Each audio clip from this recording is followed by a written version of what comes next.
What's up, squad? We back at him again, man, when they thought it was finna end. Thank y'all for riding with me. Well, you know you forever locked in with your boy Stories will be at this time. Y'all already know what to do. I need y'all to like, share, comment, smash that subscribe button for me, man. We on the road to 100K.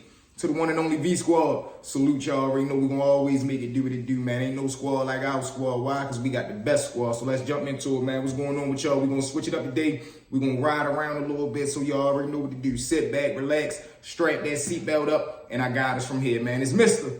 Three-Piece himself. So with that being said, let's jump into it. Story number one. Now, before we jump into story number one, I had a good supporter jump in the comment, and he asked me a question of, do dudes fight or is it always knife play? So let's jump into that. Let's break that down a little bit. Now, it depends on where you are. Now, when you in jail, and we're going to break the difference between jail and prison down real quick, just a slight quick tap. And now, when you in jail, you are fighting your charge. You still waiting to get your time. You still waiting to be sentenced. You still got a shot at whatever you up against. You get what I'm saying? When you in prison, you already sentenced to your time. You already caught your time. You already know what you're doing. So where you stand at, that's your home. That's your house for the time being. It's different from being in the jail.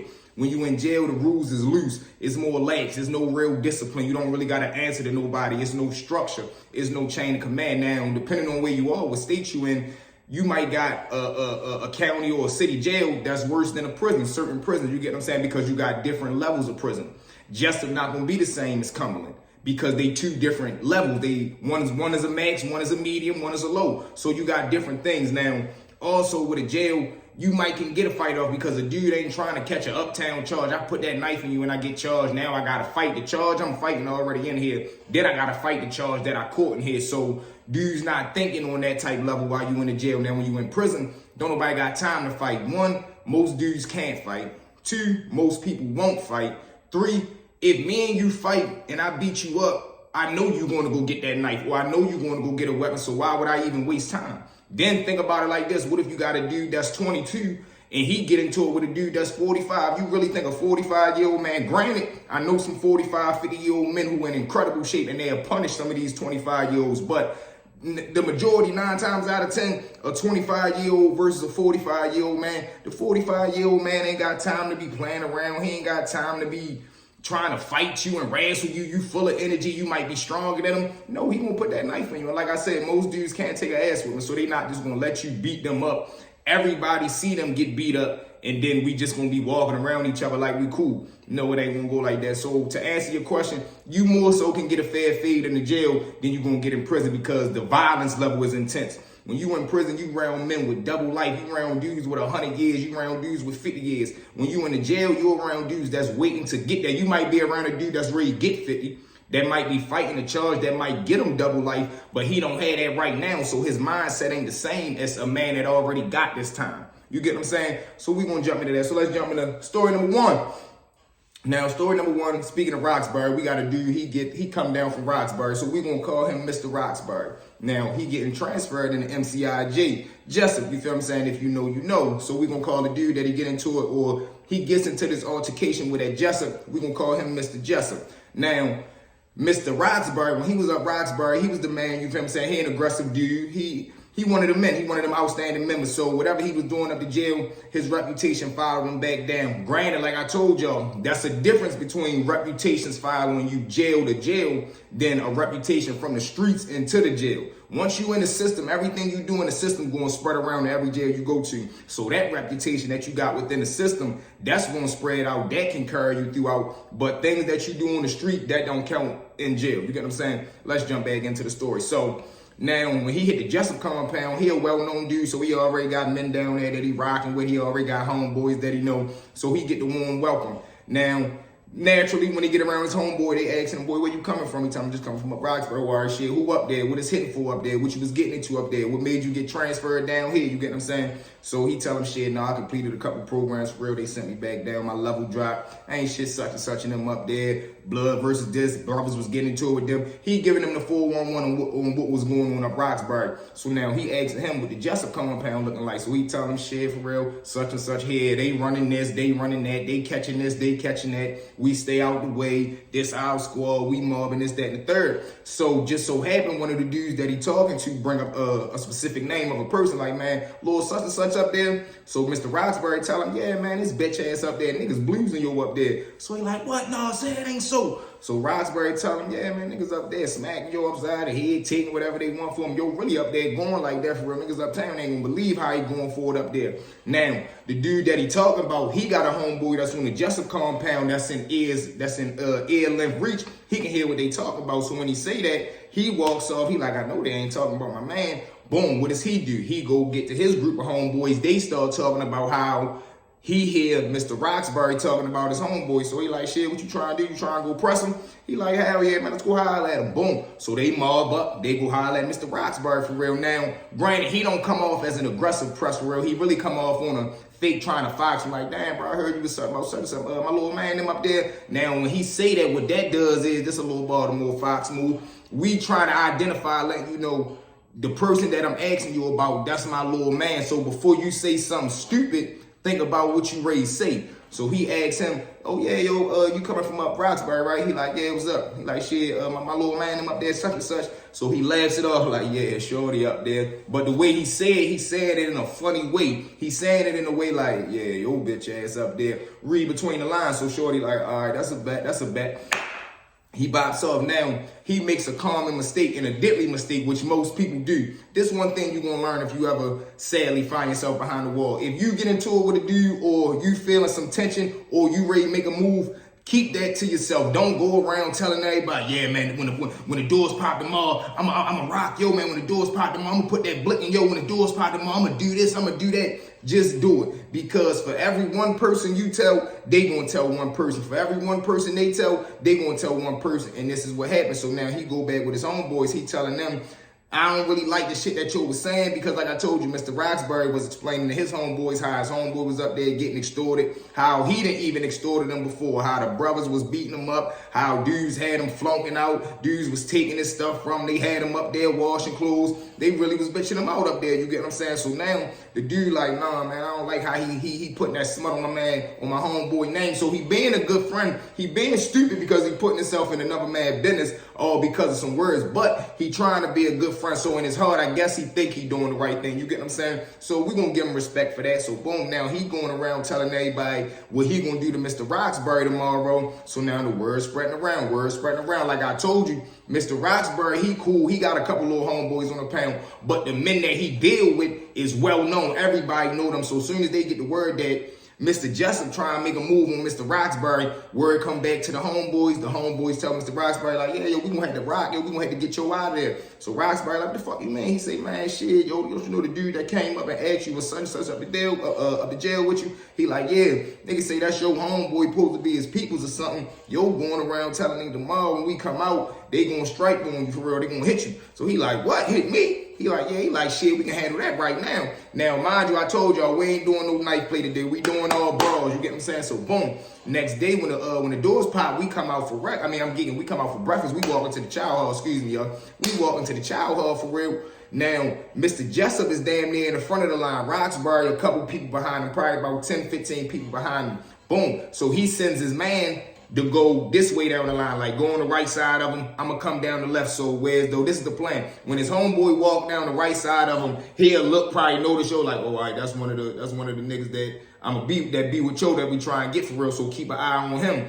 As he's doing that simultaneously, Mr. Roxbury just gonna flush him. He gonna crack him. Boom. So the plan in motion. Shorty get to walking down the right side of the lane. And that's just natural. When you walking in the line, you walking to the child hall, you walking around the compound, you walking back to the dorm or the unit. If you see somebody too close behind you, too close beside you, you're gonna want to know who it is, because that's how you end up with that blick in your neck if you ain't aware of your surroundings. You get what I'm saying? So it's natural that when yo walk by, we know he gonna look at him. You get what I'm saying? So boom, the dude walk by him. When he walk by, Mr. Jessup turned to look at him. He watching him walk past. Roxbury come from behind him, catch him with a mean left hook. Mop! Now when he hit him with the left hook, he hit him so hard, I lie to y'all not, his eyeball came out. Now don't get crazy on me when I say his eyeball came out. It ain't pop out the socket, but it came out the socket. Like, you ever seen somebody get hit hard enough on the side of their face, in the front of their face, or on the back of their head, their eye come out their socket. So it's like his eye was just popped out a little bit. It wasn't out falling all on the ground and nothing like that. But he hit him so hard, he knocked his eyeball out the socket. And we know that because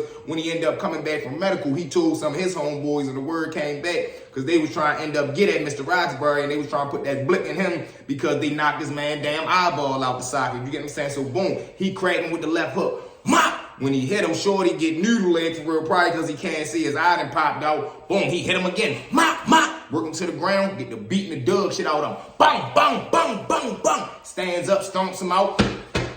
And keep walking, and it's so crazy. Dude's in the middle of, he's stomping him out just like this. Dude's walking, they coming like the line still moving, so dude's going around him like this, dude's going around him like this, so it's damn near like a circle, and you just keep seeing Mr. Roxbury leg just keep going in the air, stomping him. Bitch, bitch, bitch. Boom, his man finally grabbed him. Come on, all right, that's enough. They walks off, keep it walking into the child hall. They left that boy on the track, on the child hall walkway. Situations, that's how it happened. You selling death threats, you selling wolf tickets, you try to, I get what you was trying to do. You was trying to be a good friend, but it backfired on you because you jumping in people's business. You jumping in stuff that ain't had nothing to do with you. And you really don't even know if what he was saying was true. What if whole time you just got your damn eyeball knocked out and your man really was up to jail going like that? You get what I'm saying? You ain't call home. You ain't get in contact with that man. You ain't get in contact with nobody that was up Roxbury to find out if this information was true. But you felt as though you was being a good soldier. You felt as though you was being a loyal soldier. So you did what you knew to do, which was stand up for your man. I get that. I ain't mad at that. Y'all jump in the comments and throw the 100 sign up for that, for being a good friend.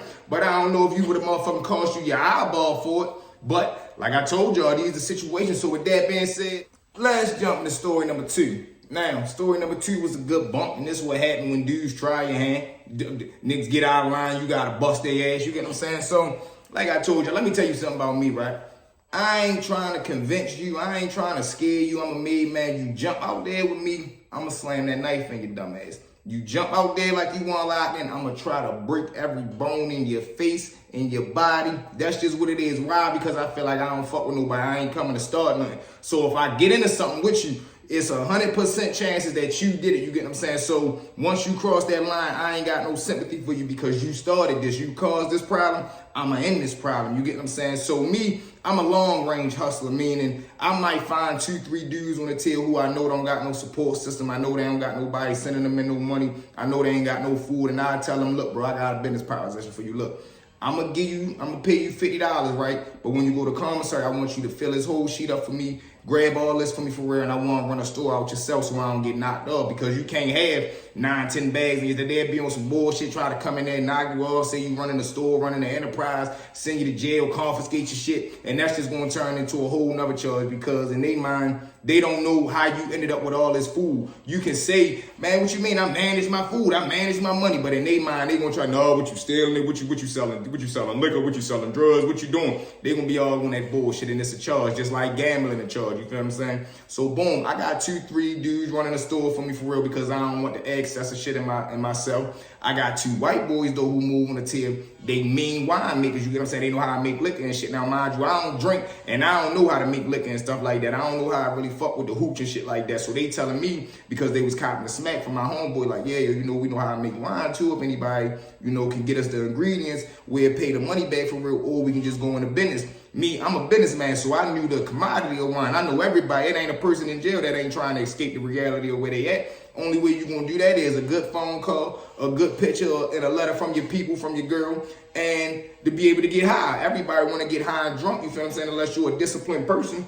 And weed and liquor, that's like the most normalest drugs to do when you in jail, when you got a whole line of people that's doing all other type of drugs, you get what I'm saying? So boom, I tapped in with the white boys. I'm like, shit, well, how much y'all need to get everything y'all need for real? They tell me the price. I'm like, shit, that's petty paper. I go ahead and get the money to them. They get the rock and the wine and shit up. So now they selling the wine and the liquor for me. So we doing our thug dizzle. Now, mind you, I got 2 stores running. I got 2 dudes making wine for me for real. My man, Lil Smooth, because I'm mobbing with my man Smooth at the time. Salute to my man Smooth. Big Head just came home. You get what I'm saying? Salute to my brother, Big Head. So boom.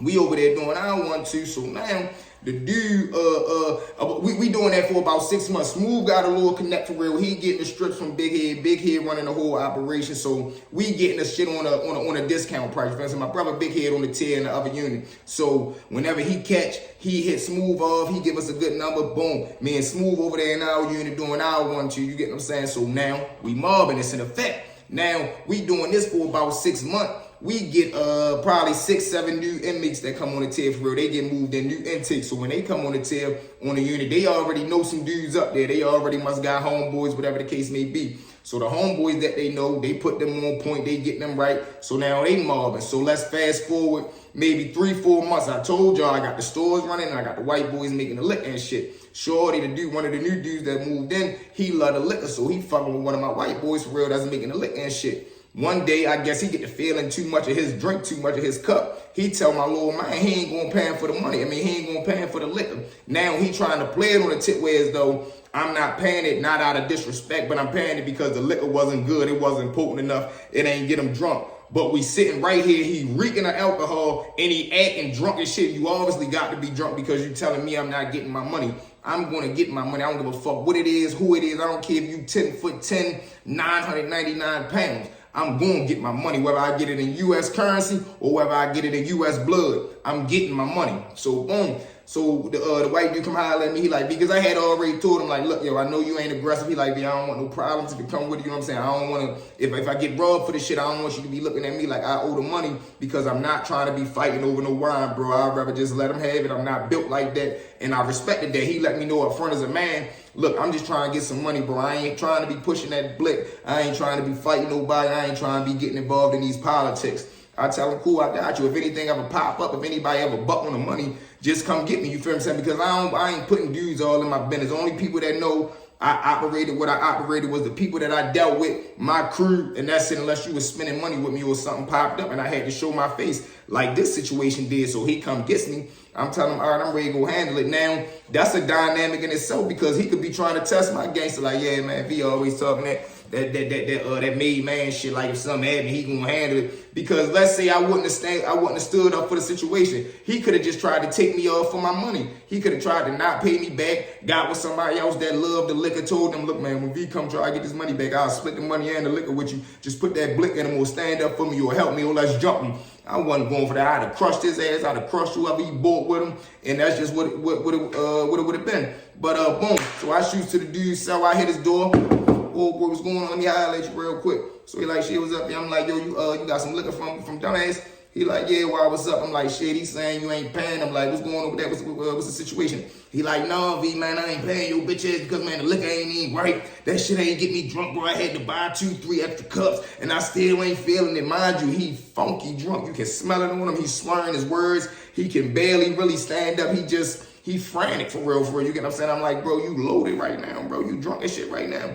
Bro, I'm saying, no, V, I ain't even get nothing from you, bro. I'm saying, I'm telling you, I took it from your bitch ass. Like, what it got to do with you? So I tell him, because he ready to make me mad. He making me mad already.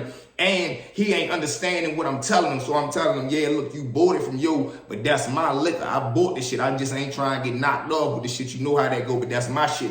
I'm telling you that's my shit. So pay that bill. You get what I'm saying? He like, bro, but I'm saying just because you telling me it's yours, I gotta pay that. I feel as though I ain't getting nothing from you, so I shouldn't be giving you nothing. You know what I'm saying? I don't owe you nothing, V. I ain't getting nothing from you. I got it from yo. I'm taking it from yo. And I mean, what's up, man? What we doing? So now my senses going up because I feel like 1, you playing with me. 2, you drunk and you irritating me. And 3, I'm just saying all I'm hearing is I'm not getting my money. So when he asks me what we doing, I show him what we doing. I'm trying to brick your motherfucking face. So I clutch him. Mop! Now when I hit him, he stepped back. I guess he tightened up for real. So when he tightened up, I go in to charge him. He gets low. He straight scoop me. I ain't gonna lie. He wasn't no chump. And he was a big dude, so he scoops me. Bum! When he scooped me, he dropped me. Bum! Now when he dropped me, he trying to pin me down for real. He trying to have my hands like this so he can just crash me out. But as he trying to pin my hand, he close to me. I headbutt him straight in his Adam's apple. Bum! Now when I headbutt him in his Adam's apple, I like raise my foot and I kick him off me. Bitch! Now I try to get up. When I get up, he getting up at the same time. So as I go to like try to come over and catch him, he hit me with 2 good ones. Mop. So now I back up. I get mad. Anybody from Baltimore know. When we say these words, this is where you go left. So now when I lean back, I see my shit crack. I say, oh yeah, my turn. I buck at him. He try to go in there. Mind you, he ain't really coordinated for real. So when I buck at him, he go to throw his hands up. I just charge at him and spin him. Now when I charge him and spin him and lift him up, boom! I slam him straight on this shit, but now the cell's so small as I'm trying to throw him, because as I got him in the air, I'm trying to dump him over like the Lord John Cena shit. His head straight hit the wall. boom. So now when he hit the floor, I go up to just I get to stomping him all in his fucking chest. Now my man's right there, Smooth right there, because he was supposed to be my backup just in case anything go left. So I guess he hearing me stomp him out, or he hear feet stomping, so he don't know who getting stomped out. He comes through the door looking, he sees me stomping his ass out, he runs in there, grab me, snatch him off of him. Boom, now we go back to my cell. Now we go to my cell for real. I'm in the mirror. You ever been in the cell mirror, you know that shit foggy. You can barely see your reflection and shit. So I'm looking, I see I got a little ooh wee. Nah, he caught me. I ain't even gonna lie, he caught me a couple good times. And once I kicked him when he was trying to pin me down on the ground and pin my arms up, he got a couple and he hit me 2 good times. Mop. So now I'm balled up and I'm trying to back him up. Me for real. He hit me 2 good ones to the body. Bang. That's when I head butted his dumb ass. Bang, right in that Adam's that I was trying to choke his ass. If I'd have got up and got a hold of him, I was, man, listen, I'm telling you. So boom, now we in my cell, I'm cleaning myself off, I'm wiping myself off in the sink for real, spitting out blood and busting my lip, my little nose was a little ooh-wee. So I'm like, oh, you know, I'm ready to get that blick now. I'm ready to go put that blick in. Salute to the good supporter who said no knives today, so it was only Brawls. Because listen, I'm telling you, he was about this far away from getting that put right in his face. So boom, we sitting right there. He's like, man, what happened? I'm like, man, your dumb ass talking about what I got to do with it. He ain't trying to pay the money back. He ain't give it to me, so he don't owe me. Even though I'm telling him that, yo, selling the liquor for me, give me my money. He got to talking stupid. I wasn't trying here, so I crushed him. I clutched off on him, boom. So now I tell Smooth, like, shit, what they doing over there? Because once we leave out there selling, we go to my cell. His little homeboys was in the day room, so we look, as I'm walking past it, I look over the tip, I see them look up, so they shoot up there and go in his cell. So they in their cell talking, me and Smooth in my cell talking. Now, mind you, it's like 4 of them, it's like 3, it's 2 of us for real, and my man Will, so it's really like 3 of us, but I ain't tripping, I'm going to war with whoever about mine. Boom. So I asked Smooth, like, yo, what they doing? He go to the door for real. He look, he see they standing out front of his cell looking over here. So boom, I'm like, all right, man, let's give him something to look at. So once I get myself together, I go up under the spot, grab my blick, put the blick on me. I come out now. I'm being over smart. I'm trying to be an agitator now, because when I come out and stand in front of myself, I got my hand in my dip signaling, come over here, and I promise you, your ass gonna hit the lottery with me. Whatever you looking for, I got it for you right here. So come on. You feel what I'm saying? So now we just looking at each other, having a face off for real. So boom, one of the dudes from over there tell Smooth come in. He knew not to say nothing to me. So he calls Smooth over there. Smooth like, shit, I'm ready to go holler at him. I'm telling Smooth, man, fuck them. Well, shit, I'm gonna go with you for real, just in case they on some shit. I'm gonna butch one of them. Boom, Smooth goes over there for real. And I'm trying to send word to Big Head, put him on point, let him know, listen, it's a 10-4-4. It's war over here. Just in case they got any homeboys over there, beat them up over there too. Whoever he can to. This is how mad I'm at the time, y'all. Don't mind me. Boom. So Smooth go holler at the dude. He come back. He say everything clear. Listen, y'all got it in like men. He was wrong. One of his homeboys ended up paying for the Lord. All over a little $15 shot of liquor, yo. You already had me in there, break your face. I was trying to break his face on that cement. But all this old $15, man. You know what I'm saying? And you running around talking about you a made man.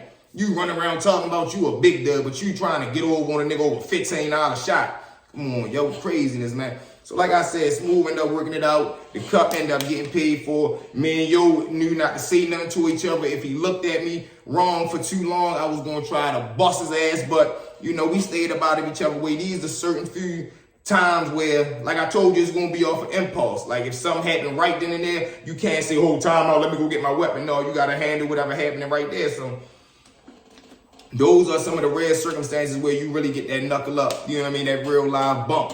But, you know, that's what it was. He tried me, and I told him I ain't the one to be tried. So with that being said, let's jump into story number 3. Now, story number 3 was a wild DP, and these are sometimes how the game politics play out, you get what I'm saying? So, boom, we going to shoot it to the home team. we going to shoot it to the good men now.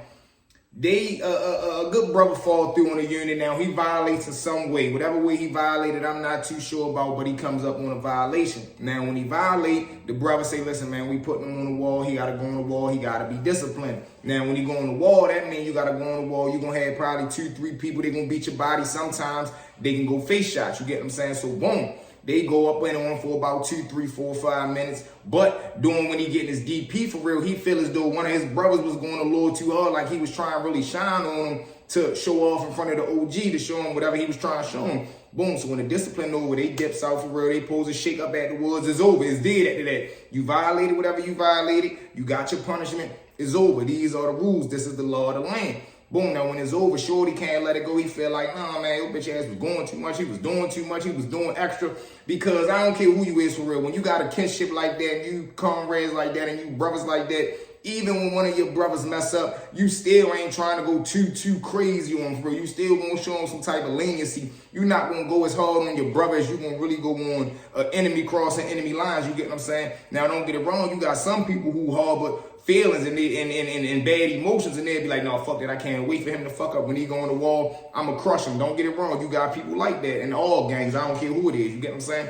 Boom. So after he get his discipline for real, he coming out telling the rest of the brothers and the good men, man, no, man, I'm trying to lock in with yo. He was doing too much. His bluffing ass. He was trying to show off for the OG, knowing damn well he wouldn't have did none of that if it was me and him head up. Now, like I told y'all, when you back there, you bored. Ain't nothing more excited back there, sad to say, than seeing two dudes going at it with each other for real. Ain't nothing more exciting than a good fight. I don't know what it is. That's just what it is. Boom. So now he's saying it in front of a couple of brothers that he know they more so easily influenced. They love to be instigators. They love to be agitators. They love to see stuff happening. This is what people love to see. They love to see violence. They love to see bullshit as long as it don't involve them. If it's somebody else that's ready to get into a fight, it's somebody else that's ready to get into trouble, it's somebody else that's ready to get a discipline, they all for it. But when the shoe on their foot, they giving up all the excuses. Well, no, man. No, bro, it wasn't even like that, man. No, I don't need to be disciplined, bro. Can I just do it in another way? And they got all these 101 Dalmatian excuses. You get what I'm saying? So, boom.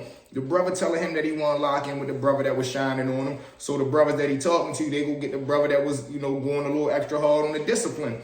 They go get him. Now what they doing is they trying to bake him a cake for real. The brother who feels some type of way, him and the probably 2-3 brothers that was standing right there, they goes into the back by the showers already. They tell another brother, go get Joe, bring him back here for real. We just gonna lock in, because they not really supposed to be doing this. A discipline was a discipline, and it was called by the chain of command. Now they really breaking chain of command, but they doing it in there. It's like a brother secret for real. It's more so like, man, no, we doing this. This our thing too. Big homies cool. They don't need to know everything we doing, whatever the case may be. Boom, so they slides in the back. He bring him back there for real. Now, when he walk into the back in the shower, the dude that got beat up, he like, man, what's up with all that shit you was doing, man, on the discipline? What you was trying to show off for the OG? So Shorty, who was trying to shine, he like, man, fuck what you talking about? He like, man, fuck all that talking. You know what you did. You was trying to show off for real. I'm trying to lock in. What's up? So the dude like, man, is you serious? He like, yeah, man, I'm dead serious. Come on, I'm trying to lock in with your bitch ass. Don't get scared now. Boom, what does that do? That put him on the spot, because one, if he say no or he walk away, he gonna be looked at as a sucker, and whether he know it or not, he gonna be ostracized. He gonna be looked at as an outcast for real, because everybody gonna look at him like, man, what you a goody tushy? What you trying to impress the OG? What you trying to impress another man? Yo just said you's a bitch. He just said he trying to see you. He just basically said you scared of him. So what you saying? You scared? What you gonna walk away and try to say you ain't following rules? Boom, they put the press on him. They put him under the spotlight. He like, all right, that's a bad fucking, come on. So boom, they locks in the shower. They get to going at it. Now, the dude who had got disciplined, who felt like Shorty was shining on him for real, he a natural fighter. He can really fight. The dude that was shining on him, he like a 7 out of 10, you get what I'm saying? But when they get in there and get to going in that blender, the dude that can really fight, he not really showing up because he fighting out of anger. He not really focusing in. He not picking his shot. He just fighting out of anger. He fighting mad. He throwing wild shots. So the dude who was trying to shine in front of the OG, he really getting out on him. He weaving, slipping, bang, bang, bang. He really working his dumb ass. Now, he hit the dude who got disciplined for real. A shot of blood shot out his nose. So now, like I told y'all, he hit that infamous my turn switch. And now he started to really get into he started to hone into his craft, because I told you he really could fight. Shorty was like a boxer uptown and shit like that. But when you fight with emotion instead of smarts, you're gonna end up losing, because you're not fighting the natural way that you fight. You fighting just trying to hurt the person in front of you. And boxing is a calculated sport. Fighting is a calculated sport. You can be the better fighter, but if the person that you fighting against thinking more than you that day, you're gonna lose that fight. You get what I'm saying? So once he started to find his rhythm and really start thinking like a fighter, probably when that blood shot out his nose, he got to working Shorty. Bang, bang, bang, bang, bang. Now one time he hit him.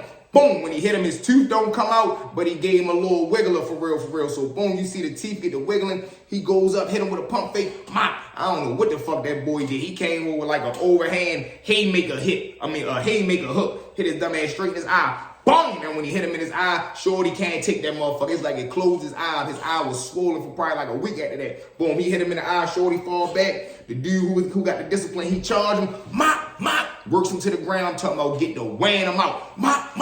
Now, like I told you, I don't know, it's a thing with us, man. When you get your opponent on the ground and you get 2-3 good hits on him, mop. First thing you want to do is stand straight up and get to stomping them. Boom, dude, stand up. He raised that leg to go to stomping them. Rules is you can't smash their face. You can't stomp them out. You know what I'm saying? Because at the end of the day, that's still your brother. That's still your comrade. That's still your partner for real.